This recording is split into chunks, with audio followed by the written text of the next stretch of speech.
Hi, I'm Streaky from Streaky.com. Today I'm going to give you my tips on using MS for EQing.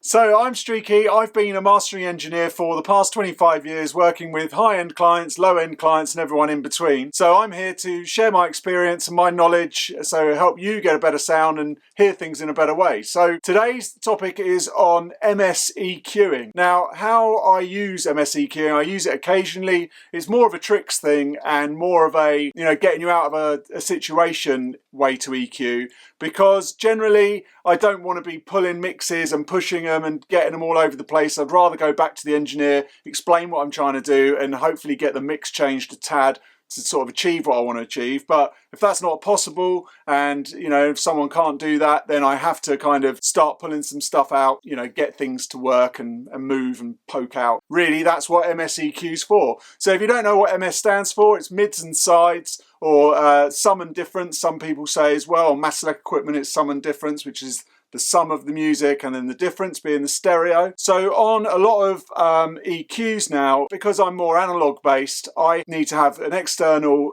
MS box, which what that does, it splits the signal. So the mid signal, which is the kind of mono, everything in the middle, is sent to the left hand side.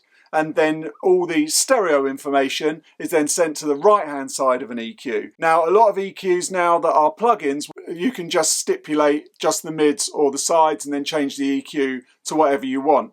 As an overlay, as I'm describing these EQs, I'll use the Logic stock plugin just to show you guys roughly how what I'm saying and what the curves are doing. So I'll give you something I do in the lows, the mids and the highs, just as a kind of standard things that will help you and maybe give you some like top tricks and ideas of things to do yourself. One stipulation I would say before I go on to these things is that every EQ sounds different. So a frequency range may work on one EQ but might not work on another. So unfortunately, you're going to have to use your ears. If you're doing something, say around 3K, for instance, sometimes it might sound a little bit better at 3.5 or 4 or 2.5, or you need to just move around, see how that EQ sounds. Some are sharper, some are warmer, so it's really EQ dependent. So the first thing I'll do, let's get on to what I would do with the EQs, is a bass one would be, if you haven't got an elliptical filter, which is a filter that basically monos bass under a certain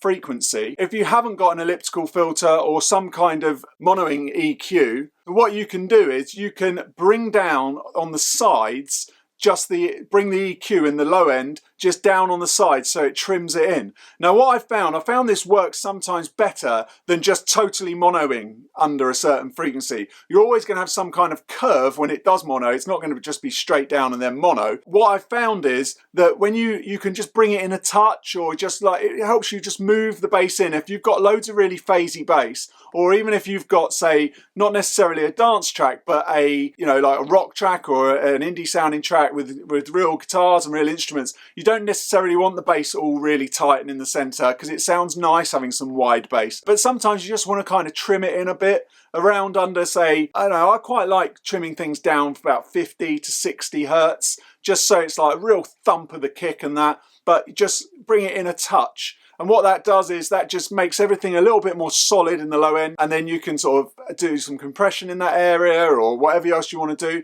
But it's just a nice little way of sort of playing with the phase of the bass in the really low subs. On the sides, just bring the level down on a shelf until it sort of is monoing it in a way. So then that really leaves it a little bit more flexible for your ears to be able to work out what sounds best and what's tight and things like that. So moving on to the mids. Now, a little trick that Leif Masses told me a long time ago, so it's coming right from the top here. He's the guy who develops all the Maselec equipment. His little tip to me, which I found very useful over the years, was, I think I said to you before that I remember people for certain EQ settings. Well, Leif is one of them. He gave me many tips and tricks on EQing, which was very handy. And every time I listened to him speak, it was just like a sponge, just enjoying everything he said. He so knows his stuff. So listening to him about EQing was great. So one of the ones that he gave me was 1.7K in the mids, put a shelf on. Now it sounds mental to put a shelf on that low, But what it does, it just pops the vocal out a touch. Now, you don't want to use it too much, half a dB, quarter of a dB if you can. Got to use your ears. Might not be 1.7K, but on a Maselec EQ it works really nicely at that range. And all that's doing is lifting all the top end. In that range, just above there is where most of the vocal, like the high end of the vocal is. So what that's doing is, it's just very smoothly just bringing the vocal forward, just in the mids, in the centre. So that's a really top trick. I'd like to say it was mine, but it was Leif Mass's. Not a bad person to get some tips and tricks off of, that's for sure. A wealth of knowledge, thanks Leif. And then in the top end, what I tend to do, which is quite nice, stereo width in the top end. Now,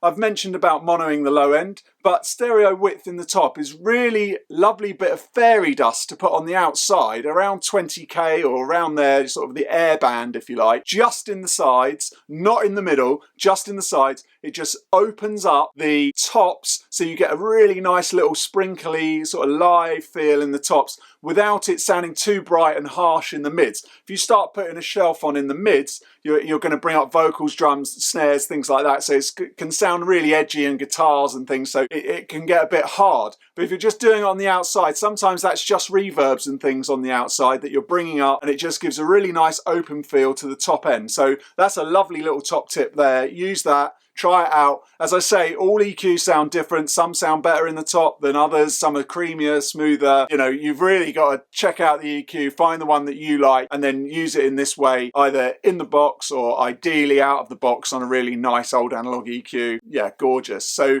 that's how to use MSEQ.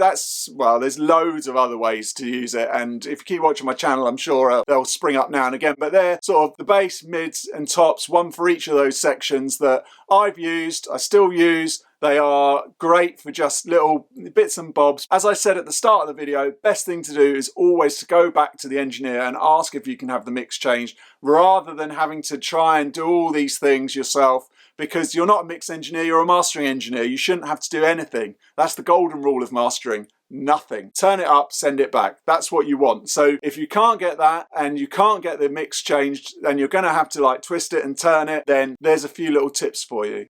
Please subscribe if you like this kind of content.